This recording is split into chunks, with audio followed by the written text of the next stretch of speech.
à tous et bienvenue dans l'heure. Dans cette émission, on va s'intéresser à la jeunesse. Nous sommes venus rencontrer Hugo Breul ici à Auteuil-Autouillet et plus précisément au manoir d'Auteuil. Hugo Breul, c'est évidemment l'un des membres de cette équipe de France Jeunes Cavaliers qui était notamment à Arezzo, qui a monté aussi à la Baule. On va le rencontrer dans un instant. Mais avant, direction Saumur pour aller rencontrer Laurent Bousquet, l'entraîneur national de concours complet.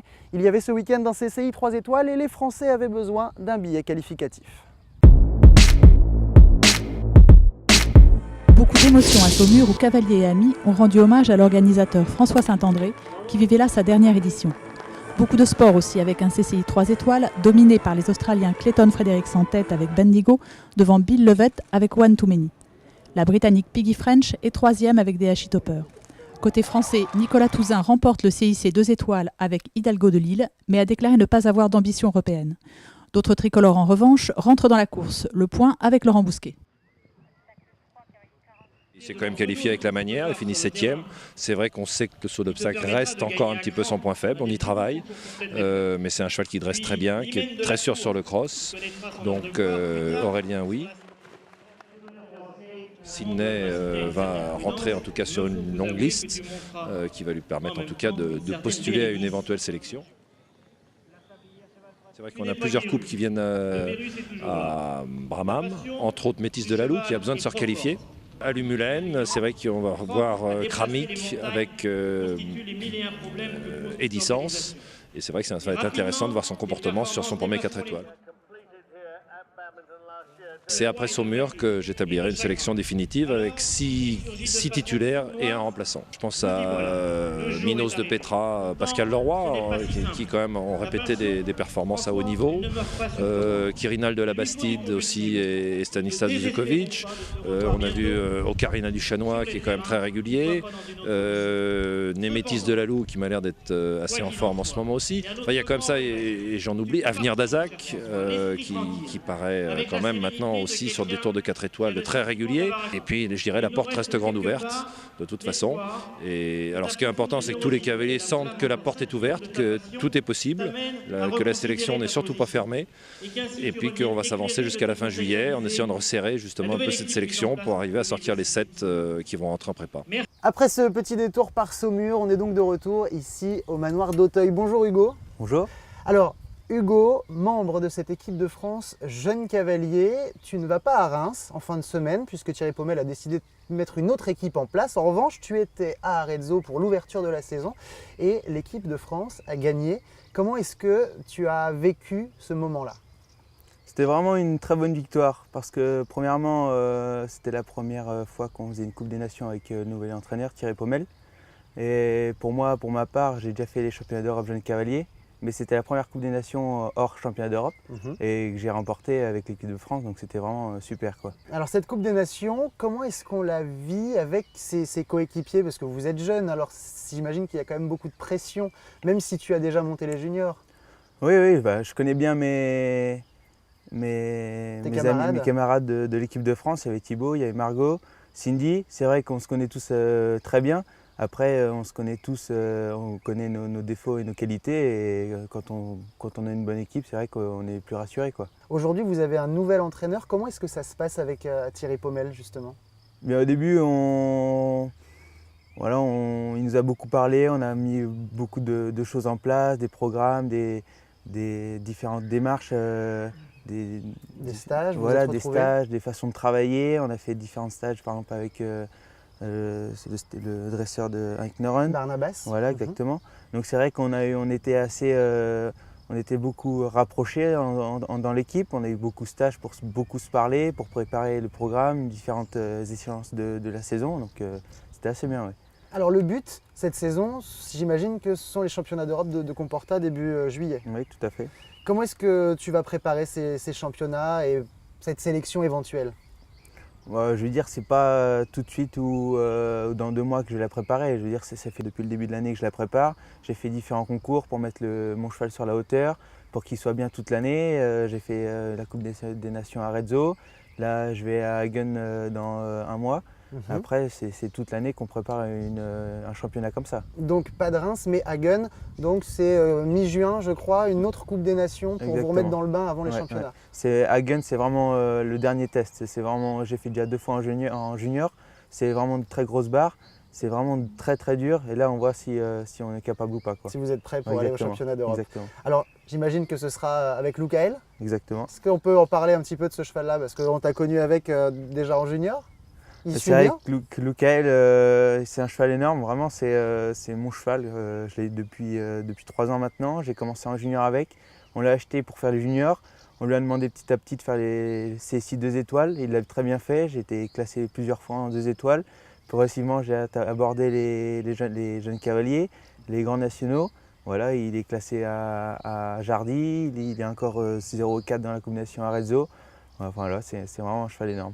Eh bien Hugo, on va revenir justement sur ses performances en 2 étoiles, 3 étoiles et même sur le Grand National. Mais avant, eh bien, on va remonter la moyenne d'âge de cette émission. Direction Dinard, où il y avait ce week-end un CSI vétéran. Regardez tout de suite le reportage de Julien Labarec.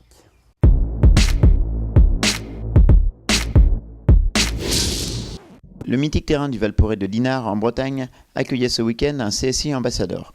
Guy Romer, 67 ans, champion d'Europe en titre de la catégorie, course et concours depuis 5 ans environ. Oui, bien l'âge aidant, les épreuves me paraissaient de plus en plus grosses, donc ce circuit m'a paru adapté à ma cavalerie, adapté à ma condition physique, adapté en fait à ce que je souhaitais.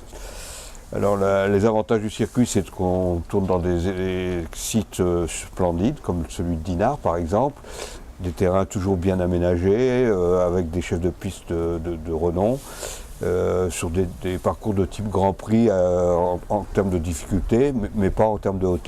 J'ai fait cette année l'Allemagne, Dijon, Le Mans et ici, ça fera donc 4 concours. Et en fin de saison, en septembre, je reprendrai avec Vittel, Barcelone et le championnat de France si tout va bien à Niort. Vous montez également dans des Coupes des Nations régulièrement, comme ici ce week-end. Oui. Qu'est-ce que ça représente pour vous de monter avec l'étiquette équipe de France? Est-ce qu'il y a un stress, une émotion? Voilà, qu'est-ce que ça change? Oh bien, c'est une émotion qu'il faut canaliser, mais c'est certes une émotion importante. C'est un grand plaisir parce que c'est des épreuves où l'esprit d'équipe doit rester vraiment dominant, c'est-à-dire qu'on court non pas pour son propre résultat, mais surtout pour faire gagner faire monter le drapeau français au terme de l'épreuve. Ce sont des épreuves enthousiasmantes. C'est d'ailleurs pour ces épreuves-là que je fais tous ces déplacements-là. Bon Hugo, j'espère que toi aussi, quand tu seras vétéran, tu monteras encore à cheval. J'imagine que c'est le but, non? J'espère, parce qu'on peut vraiment monter assez vieux dans ce sport, donc on verra bien comment ça se passe. Bon, en attendant d'en arriver là, on a parlé des juniors, des jeunes cavaliers, mais tu es aussi dans le grand bain avec les seniors, puisque tu nous disais tout à l'heure que tu montes déjà en 2 et 3 étoiles. Comment est-ce que tu as abordé ces compétitions-là avec les seniors et parfois avec les plus grands cavaliers? C'est toujours rester moi-même. Je veux dire, je ne me prends pas pour un autre ou quoi que ce soit. J'ai mon cheval, je connais mon cheval. Les difficultés, je les ai fait sur 1m45. Ok, c'est plus dur maintenant à faire. Mais bon, j'essaye toujours de faire la même chose, de réussir, de faire de mon mieux. Et voilà, j'essaie de réussir correctement. Il n'y a pas plus de pression quand on est avec, je sais pas, Eric Navet ou ce genre de très grands cavaliers français ou étrangers d'ailleurs, à la place des jeunes cavaliers? C'est vrai que le week-end dernier, c'était la Baule. Devant moi, j'avais Marco Sini. Bon, là, c'est vrai que on a juste à regarder et je m'arrête et je le laisse passer, quoi. D'accord. Mais c'est vrai qu'après, je veux dire, je respecte tous les cavaliers, Eric Navet, tous ces cavaliers-là qui sont cavaliers mondiaux et c'est vraiment des super cavaliers. Mais bon, après, j'essaie de faire de mon mieux aussi. La Baule, la semaine dernière, c'était, j'imagine, quelque chose de très très fort, non? Pour toi et pour vous, jeunes cavaliers, de monter sur ce terrain qui est assez mythique. Ah, c'est vrai que la première fois que je suis rentré avec mon cheval sur le terrain de la Baule, c'est vraiment quelque chose d'assez fort, quoi. J'ai déjà fait quelques beaux terrains, mais celui de la Baule, c'est vraiment très très fort, hein. J'y suis allé plusieurs fois avant, mais à pied, en allant voir mon père. Mais c'est vrai que de monter dessus, de galoper sur cette pelouse, c'est vraiment très très bien. J'ai regardé toute la Coupe des Nations dans les tribunes, j'ai regardé le derby, j'ai regardé le Grand Prix. La vitesse qu'a pris Eric Lamas dans le Grand Prix, c'est vraiment c'est énorme, quoi. La rapidité, c'est tout, quoi. C'est la classe, ce cavalier-là, quoi. C'est des modèles? Ouais, ouais, bah oui, il est dans le top 3 mondial. Je veux dire, il n'y a pas d'autre X-Tête, c'est modèle, quoi. Les objectifs à long terme, après les jeunes cavaliers, qu'est-ce que c'est pour toi? Quels sont tes rêves? C'est vrai que les Jeux Olympiques avec l'équipe de France, ça doit être quelque chose de très très bien. C'est quelque chose à laquelle tu penses déjà maintenant? Ah ouais, les Jeux Olympiques ou championnat d'Europe ou championnat du monde. J'ai regardé un peu les championnats du monde à Lexington, médaille d'argent, faut quand même l'avoir. C'est quand même c'est un truc énorme, je pense. Ça fait rêver. Ouais, ouais, vraiment. Moi, j'ai déjà eu la médaille de bronze au championnat d'Europe juste junior. Et c'est vrai que c'est quelque chose, avec toute l'équipe de France, tous mes amis et tout, c'était quelque chose de super. Alors bon, tu parlais de Lexington, les prochains c'est en Normandie en 2014. Ce sera peut-être un petit peu tôt pour toi. En tout cas, on espère te voir peut-être dès 2018 ou bien en 2022, on verra bien. Merci beaucoup en tout cas de nous avoir reçus ici dans tes écuries et puis bonne continuation. On suivra évidemment tes performances et celles de l'équipe de France Jeunes Cavaliers. Et puis nous, comme on parlait de la Normandie 2014, on va aller y faire un tour puisqu'Éric Fournier a rencontré Fabien Grosbon pour parler de ces Jeux mondiaux 2014 puisque ça y est, tous les terrains ont été attribués pour toutes les disciplines. Regardez, on fait le point.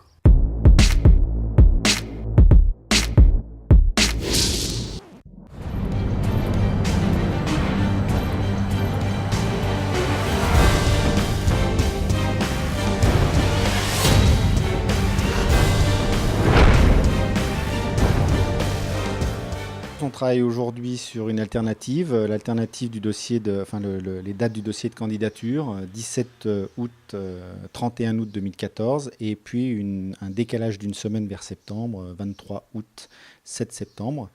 On va déplacer le cross du complet qui aura lieu au Haras du Pin, et puis la course d'endurance qui avait lieu initialement entre le Haras du Pin et le Mont-Saint-Michel, en ligne, se fera en Marguerite, autour du mont. Donc on l'espère, une épreuve de cross au Pin digne d'un badminton futur, d'un badminton français futur, et une épreuve d'endurance magnifique le long du Mont-Saint-Michel, le long des côtes de Normandie et dans le bocage normand. Et bien voilà, c'est la fin de cette émission. Merci à vous de l'avoir suivi. J'espère que cette immersion avec les jeunes cavaliers vous aura plu. À la semaine prochaine pour un nouveau numéro de Tour d'honneur. D'ici là, n'oubliez pas la page Facebook de l'émission. Très bonne semaine.